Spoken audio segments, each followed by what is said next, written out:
مسجد حرام سے مسجد اقصی تک حضور براق پہ گئے اور وہ اتنا سریع رفتار تھا کہ جہاں اس کی نظر جاتی تھی وہاں اس کا قدم پڑتا تھا. تو اس نے تو پہلا قدم اٹھایا ہوگا تو مسجد اقصی میں جا پڑا ہوگا. اور اتنی سرعت کے ساتھ وہ رفتار کے ساتھ چلتا ہے، پھر حضور اس کی پشت پہ جلوہ فراز ہے. یہ 1000 کلومیٹر فی گھنٹے کی رفتار سے جہاز چلے تو کسی میں ہے ہمت کہ اس کی ننگی پشت پہ بیٹھ جائے؟ ہوا کی مزاحمت ہی گوارا نہ ہو، پرخ چڑھ جائے، آگ لگ جائے، اور جو کروڑوں میل فی سیکنڈ کی رفتار سے جا رہا ہے اس کی ننگی پشت پہ بیٹھنے والے شاہ سوار کی عظمت کو سلام کرنے کو جی نہیں چاہ رہا. اچھا، پھر اتنی سرعت کے ساتھ جائیں تو راستے میں کوئی دکھائی بھی دے تو سجھائی نہیں دیتا، اچھی طرح پہچان نہیں پاتا بندہ. یار تم گزرے تھے، کہا میں تیزی میں تھا، تو تیزی میں جو چیز نظر آئے تو اس کو پوری طرح پہچانا نہیں جاتا. لیکن اب اس رفتار سے جا رہے ہیں، لیکن معرفت کا عالم کیا ہے کہ میں حضرت موسیٰ کی قبر کے قریب سے گزرا، میں نے دیکھا وہ قبر میں کھڑے ہو کے نماز پڑھ رہے ہیں.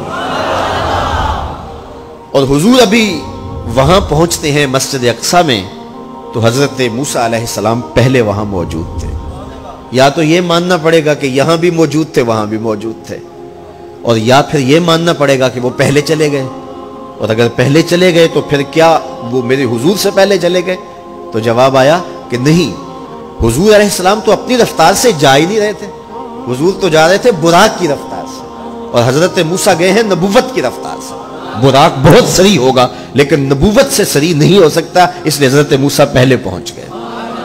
یہ ایک مرحلہ مکمل ہوا. اب دوسرا مرحلہ، مسجد اقصی سے لے کے پہلے آسمان تک وہ نور کی ایک سیڑھی تھی اور یہ براق سے بھی زیادہ سریع رفتار تھی. یہ دوسرا مرحلہ تھا. اور پھر تیسرا مرحلہ، پہلے آسمان سے لے کر کے 7ویں آسمان تک فرشتوں کے پروں پہ گئے، 7ویں آسمان سے سدرہ تک جبریل امین کے پروں پہ گئے. یہ چوتھا مرحلہ تھا، اور ہر مرحلہ پہلے مرحلے سے سریع تھا. اور پھر سدرہ پہ جا کے جبریل نے بھی کہا کہ آگے میں نہیں جا سکتا، لو دنوت خطوۃ لاحترقت، اگر میں آگے بڑھوں تو جل کے راکھ ہوتا ہوں. تو حضور علیہ السلام کے لیے ایک سبز نوری تخت لایا گیا جسے رف رف کہتے تھے. اس پہ حضور تشریف فرما ہوئے. پھر وہ کس صورت سے گیا، ان 4 مراحل سے زیادہ سریع رفتار تھا. رف رف کی منتہائی پرواز جب ہوئی تو میں حضرت کی روح سے فیض لے کے کہتا ہوں کہ رف رف کے بھی بس بس ہو گئے. اب یہ 5 مراحل اپنی انتہا کو پہنچے. اب یہ حضور کی ذاتی رفتار نہیں تھی، ذاتی رفتار اب شروع ہونے لگی.